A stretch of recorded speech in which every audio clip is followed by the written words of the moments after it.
Dear students, पिछले ई lecture में हमने नागा जनजाति के बारे में अध्ययन किया। नागा जनजाति के बारे में हमने विभिन्न बातों को जाना, मानचित्र में उनकी लोकेशन का अध्ययन किया, साथ ही उनके निवास क्षेत्र और उनकी भौतिक दशाओं को जाना, उनके अर्थतंत्र के बारे में भी जाना। अब हम उनके भोजन के बारे में जानेंगे। नागा जनजाति के जो लोग हैं उनका मुख्य भोजन चावल है। इसके अलावा वो मांस, मछली, कंद मूल, फल, सब्जियां आदि भी खाते हैं। ये तंबाकू, अफीम, गांजा आदि का भी सेवन करते हैं। चावल से बनी शराब, जिसे ये लोग जू कहते हैं, उनको बहुत शौकीन से लेते हैं। अब हम बात करेंगे इनके वस्त्र आभूषणों की। तो जो इनके वस्त्र आभूषण हैं वो मुखिया के निर्देशानुसार तय किए जाते हैं।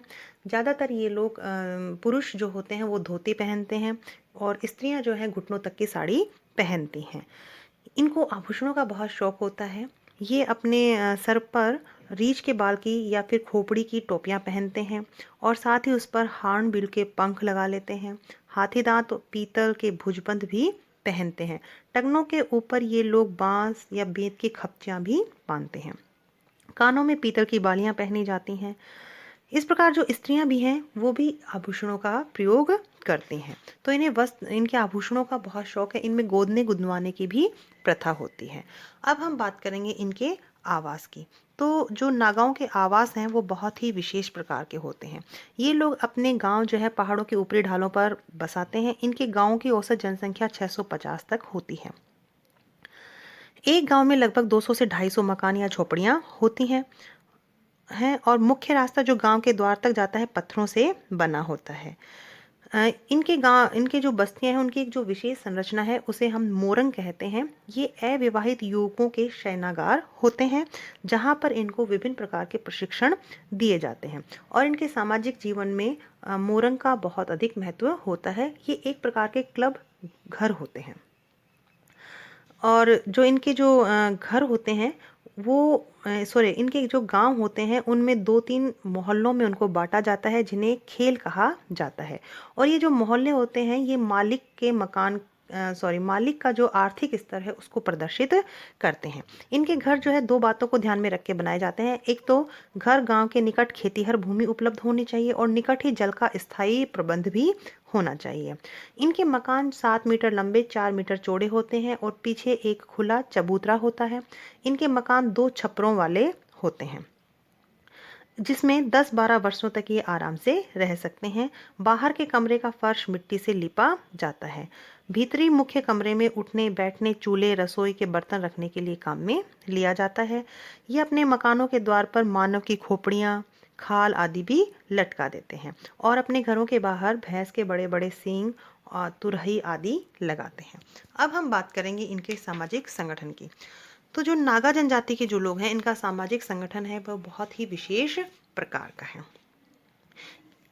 इन नागाओं को 3 भाषा वर्गों में बांटा जाता है, चोंगली, मोंगसेन और चांगकी। इन वर्गों के अपने गोत्र होते हैं। चोंगली सबसे श्रेष्ठ माने जाते हैं और चांगकी सबसे निम्न स्तर के माने जाते हैं। परिवार सामाजिक इकाई का सबसे छोटा रूप होता है। विवाह होते ही बड़ा लड़का अलग हो जाता है, अतः परिवार की संपत्ति पिता की मृत्यु के बाद सबसे छोटे लड़के को ही दी जाती है और जिसकी सबसे बाद में शादी होती है। विवाहित लड़की का जो है संपत्ति में कोई भी अधिकार नहीं होता है। पिता के गोत्र वाले एक ही वंश के माने जाते हैं और माता के गोत्र वालों को दूसरे वंश का माना जाता है। जो इनका जो सामाजिक संगठन है उसकी जो एक मुख्य विशेषता है कि इनके समाज को 7 आयु वर्गों में बांटा गया है जिनको अलग अलग नाम दिए गए हैं। 12 से 14 वर्ष की आयु वाले लड़कों के लिए एक वर्ग मोरंग में प्रवेश करता है जिन्हें नोजबरी होरी कहा जाता है। इन्हें मोरंग में रहना पड़ता है और बड़े लड़कों के लिए कार्य करना पड़ता है। 3 वर्ष बाद इस वर्ग के युवा तुकप बहोरी बन जाते हैं और इनका मोरंग में रहना भी आवश्यक नहीं होता है। इनका कार्य संदेश ले जाना और गांव के लिए सामान्य कार्य करना होता है। इसके 3 वर्ष पूरे हो जाने पर ये चैन बहोरी बन जाते हैं। ये मोरों के नेता हो जाते हैं और नर मुंडों के शिकार में जाने के अधिकारी होते हैं। इसके 3 साल बाद ये ओक, चंग, शमी, चरी, बोरी बन जाते हैं। जिन्हें सुअर का मांस खाने की इजाज़त दी जाती है। अगले 3 वर्षों तक ये किदोंग मबग कहलाते हैं।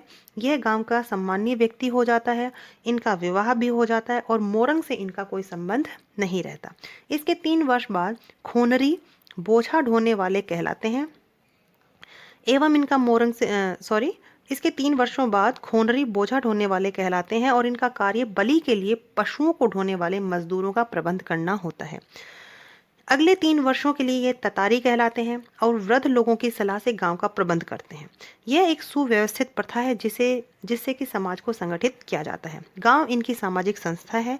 गांव की व्यवस्था 2 सिद्धांतों पर आधारित होती है। पहली कि सभी लोग आयु समूह में बटे होते हैं और इसी के अनुसार उनमें कार्यों का विभाजन किया जाता है। दूसरा, गांव का प्रशासन एक परिषद द्वारा किया जाता है जिसके सदस्य विशेष आयु समूह के व्यक्ति होते हैं। वंश परंपरागत मुखिया नहीं होते हैं वरन प्रजातांत्रिक ढंग से चलाए जाते हैं, यानी इनमें प्रजातंत्र का समर्थन किया है। मुखिया का कार्य गांव की व्यवस्था बनाए रखना होता है। इसकी पोशाक लाल रंग की टोपी, लंगोटी और लाल रंग की कमीज होती है। इस प्रकार इनके सामाजिक संगठन बहुत ही सुव्यवस्थित है। इनके जो सामाजिक संगठन में मोरंग बहुत ही विशेष संस्था है। ये नवयुवकों के लिए शयनागार होते हैं, युवाओं के द्वारा ही बनाए जाते हैं। युवकों को जीवन के कार्यों संबंधी व्यवहारिक, सैन्य और चरित्र निर्माण संबंधी शिक्षा इनमें दी जाती है। तो इस प्रकार जो है मोरंग का इनके जीवन में विशेष महत्व है।